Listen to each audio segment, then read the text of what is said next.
I'm Dr. Emilio Hangarzadeh. Welcome to the first module of Designing Schools to Support Diverse Learning Needs and Styles. As you know, this is a course about determining the educational value of web-based tools and other technologies to leverage education outcomes. The first half of the course is all about examining interactive tools and discussing how to effectively use them. And the second half is about the more specific concept of gamification. Now, it's been said that modern technologies have truly changed the landscape when it comes to meeting the needs of a diverse student population.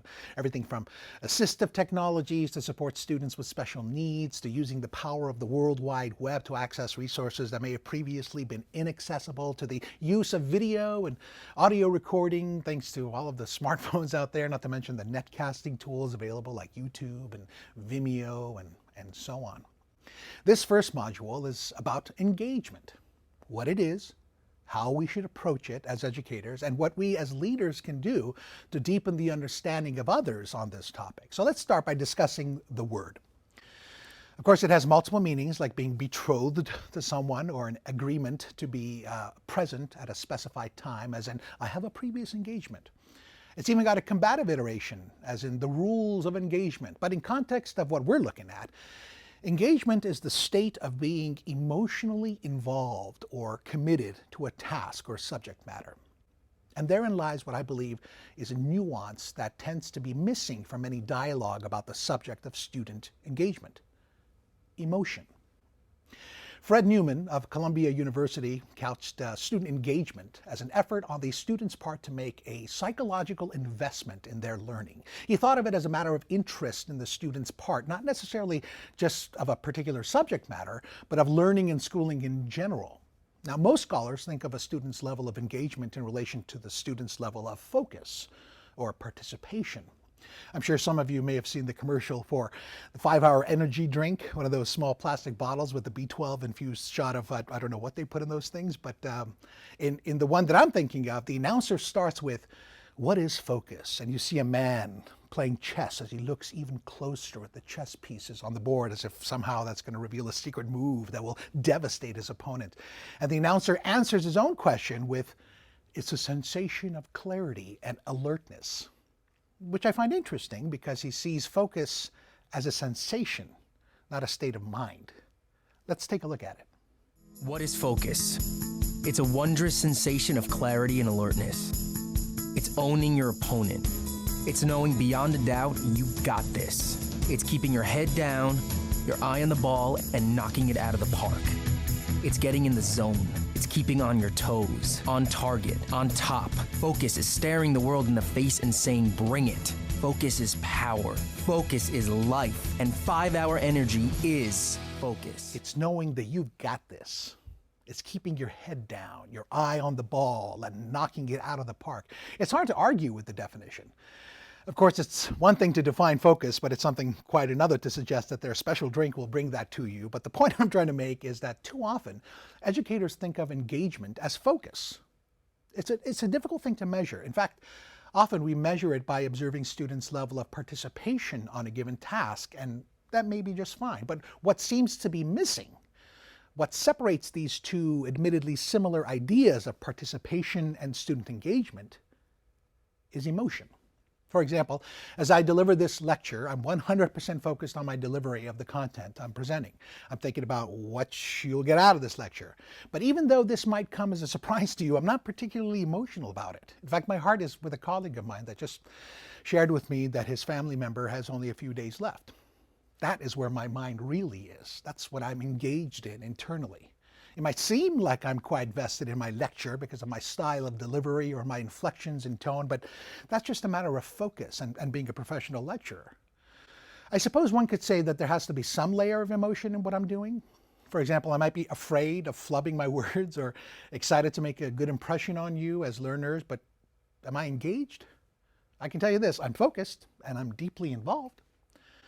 I think the point I'm trying to make is that engagement at its core is a very difficult thing to inspire or cause. It certainly requires focus, it requires motivation, but to truly get at it, it may be that a learner has to be emotionally involved in the matter at hand.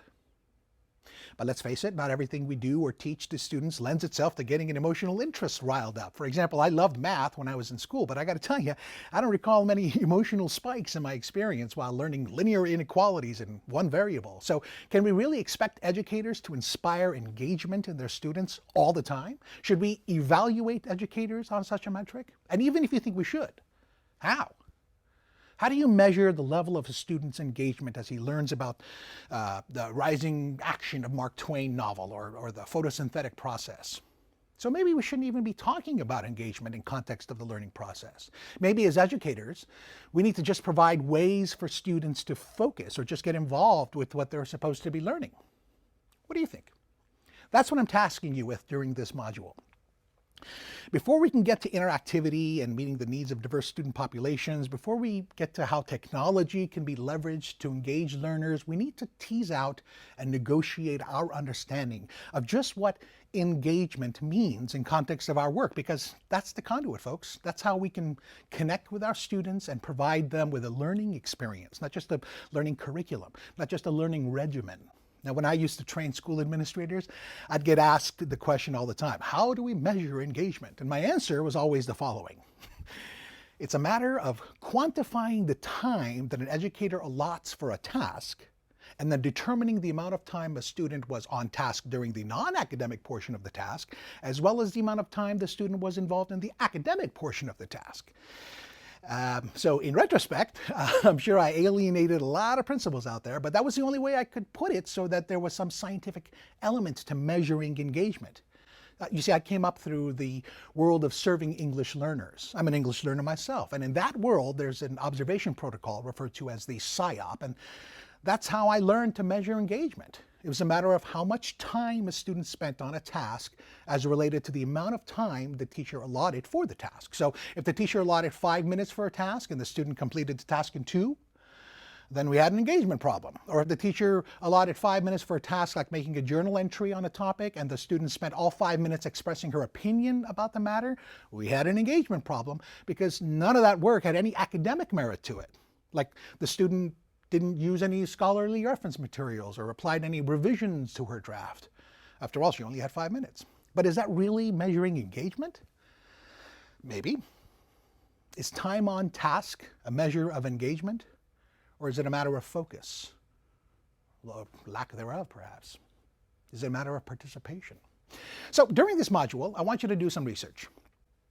Learn about what engagement is. I provided you with some curated materials to review, but feel free to look through the university's library or scour the World Wide Web for other resources in pursuit of the answer to this question. What is student engagement? Perhaps you disagree with the notion that to be engaged, a level of emotional involvement is necessary. Perhaps you think that intellectual stimulation is enough to engage a learner. Consider your professional experience, your personal experience as a learner yourself, and look through the literature to refine your understanding of this pivotal educational concept.